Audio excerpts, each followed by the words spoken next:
Hello friends, ओम श्री गणेशाय नमः। जय माता दी। आप सभी का स्वागत है आपकी अपने यूट्यूब चैनल पर। आप सभी को नवरात्रि की हार्दिक शुभकामनाएं।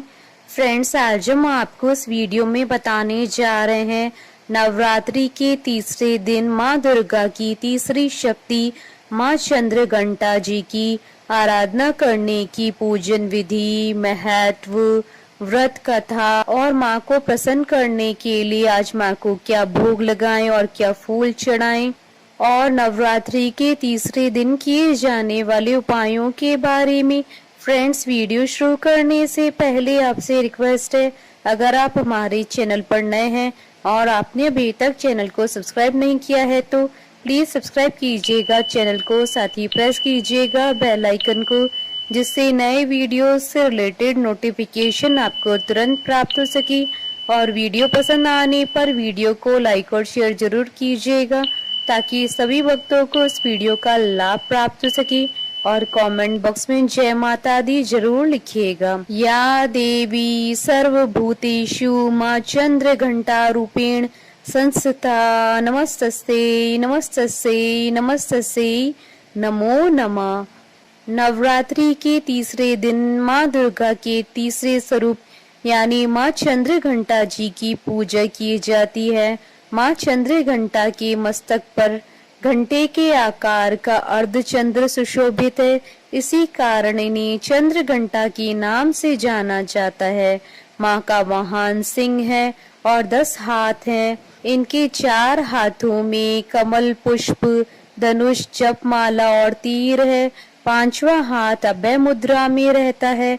वहीं 4 हाथों में त्रिशूल, गदा, कमंडल और तलवार है।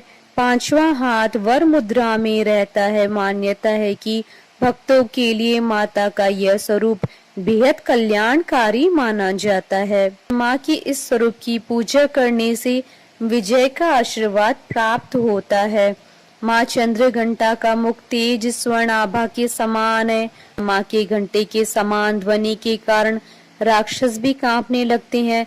जो भी भक्त नवरात्र में माँ की विधिवत पूजा करते हैं उन्हें अलौकिक ध्वनियाँ सुनाई देती हैं।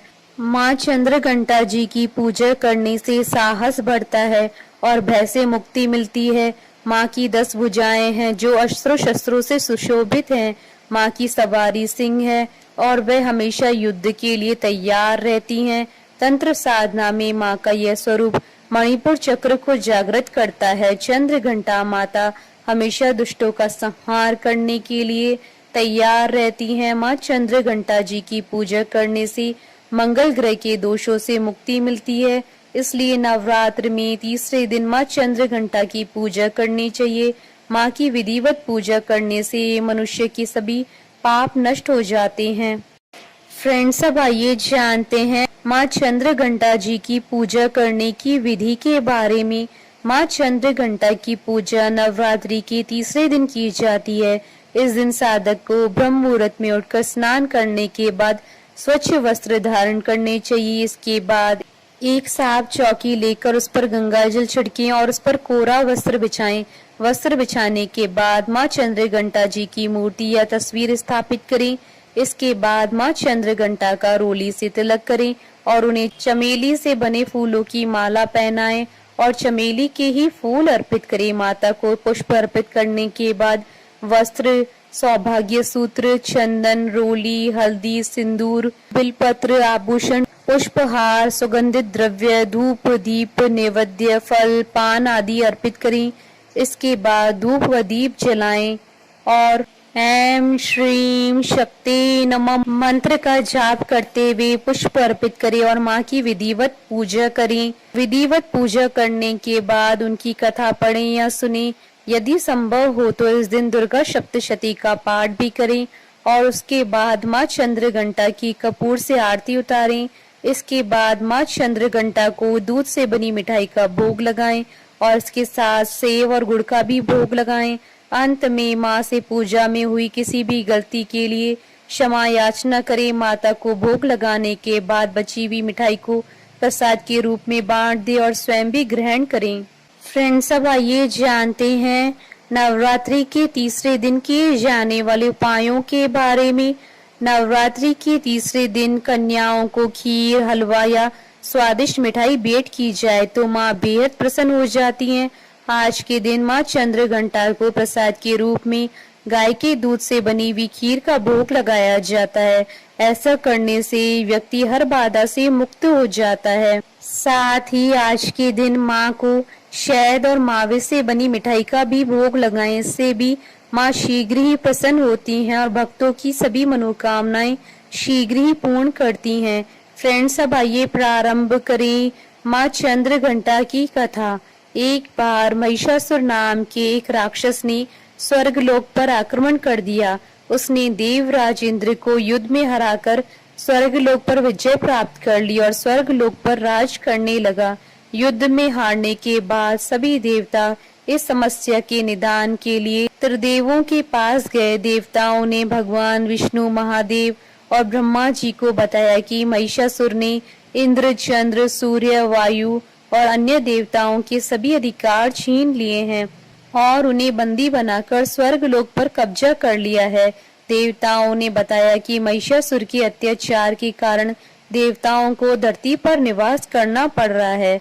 देवताओं की बात सुनकर त्रिदेवों को अत्यधिक क्रोध आ गया और उनके मुख से ऊर्जा उत्पन्न होने लगी। इसके बाद ये ऊर्जा 10 दिशाओं में जाकर फैल गई। उसी समय वहां पर एक देवी ने अवतार लिया। भगवान शिव जी ने देवी को त्रिशूल, विष्णु जी ने चक्र दिया। इसी तरह अन्य देवताओं ने भी माँ को अस्त्र शस्त्र प्रदान किए। इंद्र ने माँ को अपना वज्र और घंटा प्रदान किया। भगवान सूर्य ने माँ को तेज और तलवार दिए। इसके बाद माँ को सवारी के लिए शेर भी दिया गया। माँ अपने अस्त्र शस्त्र लेकर महिषासुर से युद्ध करने के लिए निकल पड़ी। माँ का रूप इतना विशालकाय था कि उनके इस स्वरूप को देखकर महिषासुर अत्यंत ही डर गया। महिषासुर ने अपने असुरों को माँ पर आक्रमण करने के लिए कहा। सभी राक्षस माँ से युद्ध करने के लिए मैदान में उतर गए। माँ ने सभी राक्षसों का संहार किया। माँ ने महिषासुर के सभी बड़े राक्षसों को मार दिया और अंत में महिषासुर का भी अंत कर दिया। इस तरह माँ ने देवताओं की रक्षा की और उन्हें स्वर्गलोक की प्राप्ति करवाई। बोलिए चंद्रघंटा माता की जय। जयकारा माँ माइदा सच्चे दरबार की जय। हमारे साथ इस वीडियो में अंत तक बने रहने के लिए आपका धन्यवाद। ओम श्री गणेशाय नमः। जय माता दी।